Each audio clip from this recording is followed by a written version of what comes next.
नहीं, जो बात मैंने कही है वही उन्होंने कही है कि भाई पार्टी के कार्यकर्ताओं का सम्मान होना चाहिए, उनका काम प्राथमिकता से होना चाहिए, संगठन भी इस जिम्मेदारी को ठीक भली प्रकार से निर्वहन करता रहे, ये भी उनका दायित्व है। और दोनों मिलकर के यदि अपने दायित्व को ठीक से संभालते रहें तो शायद हवा नहीं बिगड़ेगी और भारतीय जनता पार्टी फिर से आएगी, ऐसा मुझे विश्वास। कि देखो, समय जाते देर नहीं लगती। आज तुमको ऐसा लग रहा है कि मेरा मान सम्मान नहीं है, समय बदलता है तो तुम्हारा वही मान सम्मान फिर से मिलेगा। प्रदेश अध्यक्ष जी से मिलूंगा और इन सब बातों का निराकरण करेंगे। मुझे एक बात लगती है कि जिस सीट पर वो चुनाव लड़े वो हार गए। अब जनता ने ही उनको रिजेक्ट कर दिया था और वही व्यक्ति, हराने वाला व्यक्ति ही फिर पार्टी में आ गया और वो दोबारा चुनाव जीत गया। तो ये कहीं न कहीं उनको ऐसा लगता है कि मेरा भविष्य अब खराब है और पार्टी मुझे टिकट देने के बजाय इस जीते हुए व्यक्ति को ही टिकट देगी।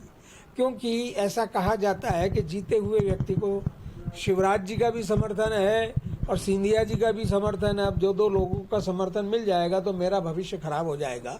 इसलिए मुझे लगता है कि ये सारा विचार करके, गणित लगा करके ही, आखिर इतने वर्षों में राजनीति में तेज तर्राट तो आदमी हो ही जाता है, तो गणित लगा करके ही उन्होंने ये तय किया होगा कि अब मेरा फ्यूचर यहाँ नहीं है, मैं वहाँ जाऊँ। नहीं, कहीं कोई टकराव नहीं है और कोई बहुत बड़ी संख्या में सीनियर लीडर जा रहे हैं और बड़ी भारी नाराजी है, ऐसा कुछ नहीं है।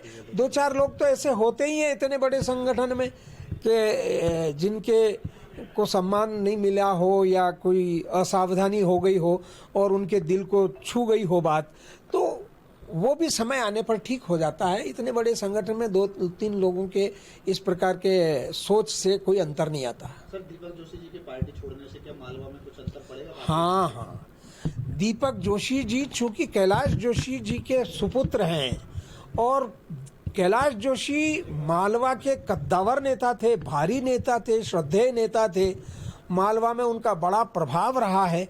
इस कारण से कैलाश जोशी के पुत्र होने के नाते से थोड़ा सा प्रभाव पड़ेगा, कुछ नुकसान होगा, लेकिन उसकी नुकसान की भरपाई नहीं भी होगी तो भी प्रयास करेंगे कि कहीं न कहीं से उस नुकसान की पूर्ति हो जाए।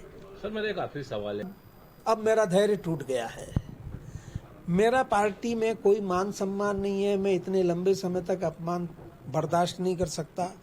मेरे पार्टी में मेरे पिताजी के बारे में बड़ी श्रद्धा व्यक्त की जाती है। सब लोग कहते हैं कि कैलाश जोशी हमारे लिए बड़े वंदनीय, पूजनीय हैं और श्रद्धेय हैं, लेकिन उनकी समाधि धूल खा रही है। कमलनाथ की सरकार थोड़े समय रही, विचारधारा के आधार पर कांग्रेस से हमारा कोई संबंध नहीं रहा, पिताजी का भी नहीं रहा, लेकिन उसके बावजूद उन्होंने थोड़ी ही देर में मेरे पिताजी के स्मारक के लिए जमीन अलॉट कर दी। उतनी तत्परता से मेरे 2 साल के प्रयासों के बाद भी भारतीय जनता पार्टी मेरे पिताजी की समाधि को संवारने को तैयार नहीं है। ये मेरे लिए दुख और पीड़ा का विषय है। और फिर मेरे समर्थक कार्यकर्ता उस जिले में हैं, उनकी उपेक्षा हो रही है, उनके काम नहीं हो रहे हैं, वो प्रताड़ित किए जा रहे हैं। इन सब बातों को लेकर के मेरा धैर्य टूट गया। अब मैं अपने निर्णय पर अडिग हूँ कि मैं पार्टी छोड़ दूँ और किसी और पार्टी में जाऊँ। आपको लगता नहीं है कि दीपक जोशी से आपकी मुलाकात हुई है सर? किस तरह का सम्मान मनोबल का दौर अब जारी है सर? देखिए, दीपक जोशी तो प्रायः मुझसे मिलते ही रहते हैं, चूंकि उनके पिताजी के बहुत मैं निकट था, मेरे अच्छे संबंध रहे हैं, पारिवारिक संबंध रहे हैं। पार्टी में भी उनकी मेरे प्रति बहुत ही प्रेम और स्नेह की भावना रही है। इसलिए पिताजी के कारण दीपक भी बहुत मेरे निकट रहा है, मुझे बड़े भाई के नाते सम्मान देता है और इसलिए जब जब उसके मन में उथल पुथल होती है, कठिनाई होती है, दुविधा होती है तो वो मुझसे मिलते हैं, बात करते हैं, अपनी बात रखते हैं। 6 महीने पहले भी इसी प्रकार की उथल पुथल उनके मन में हुई थी, तब मैंने उनको समझाया था। मेरी उस समझाइश को उन्होंने स्वीकार किया। वो उस समय कोई भी फैसला लेने के उस रास्ते से मेरी बात को मान करके दूर हो गए। उस समय उन्होंने फैसला नहीं लिया। 2 महीने फिर उनके मन में आई थी बात, पर 2 महीने पहले जो बात आई थी उसमें भी मैंने उनको समझाया। तो ये तो समाचार पत्रों में है। भंवर सिंह शेखावत बड़ा सुलझा हुआ व्यक्ति है और पार्टी का बहुत वरिष्ठ है। कुछ न कुछ बातें होती है तो कह देते हैं कि यदि ऐसे ऐसे कार्यकर्ताओं का सम्मान नहीं हुआ तो इस असम्मान के कारण कोई भी कुछ भी निर्णय ले सकता है। इस आधार पर भंवर सिंह का नाम आ रहा है, लेकिन ऐसी कोई बात नहीं। और अब मैं एक बात कहना चाहता हूं कि इन छोटी छोटी बातों से पार्टी के कार्यकर्ता टूट रहे हैं, तो संगठन को और सरकार को अधिक सतर्कता की आवश्यकता है।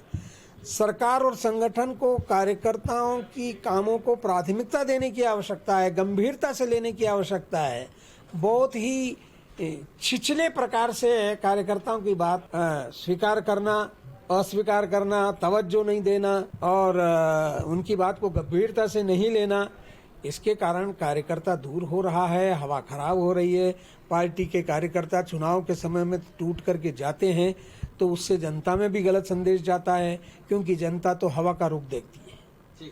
किसी भी पार्टी से कार्यकर्ता जाता है और किसी पार्टी में प्रवेश करता है तो जहां से जाता है जनता ये समझने लगती है कि ये पार्टी अब जा रही है, और जिस पार्टी में शरीक होता है उसमें जनता को यह आभास होता है कि ये पार्टी आ रही है। तो ऐसी हवा न बने, इसकी जिम्मेदारी अब माननीय प्रदेश अध्यक्ष जी, पूरे संगठन, प्रदेश के संगठन पर, पूरी सरकार पर, मुख्यमंत्री सहित इनके ऊपर है कि वो प्रदेश में हवा खराब न होने दें, अपने कार्यकर्ताओं को संभालें, जिम्मेदारी से, प्राथमिकता से कार्यकर्ताओं का सम्मान करें। लेकिन आपके ही हुआ है, गहरी खाई है, तो 2023 के विधानसभा चुनाव से पहले आपको लग रहा है कि कांग्रेस के रूप में पक्ष में कुछ किसी प्रकार की लहर नहीं है? कांग्रेस फिर जैसे 2018 या 2013 में जो परिणाम आए थे बीजेपी के पक्ष में, वैसी पक्ष में आएंगे? देखो, कांग्रेस तो बहुत कमजोर पार्टी है। चुनाव संगठनात्मक दृष्टि से भारतीय जनता पार्टी के आगे वो पिद्दी है, उसमें कहाँ दम है? वो तो मरी हुई पार्टी है। यहाँ से वहां तक सारे देश की जनता उसे नकार चुकी है। हमारी गलतियां हमें खा जाती है, कांग्रेस नहीं जीतती है, हम हार जाते हैं। वाह, ठीक है बात है सर।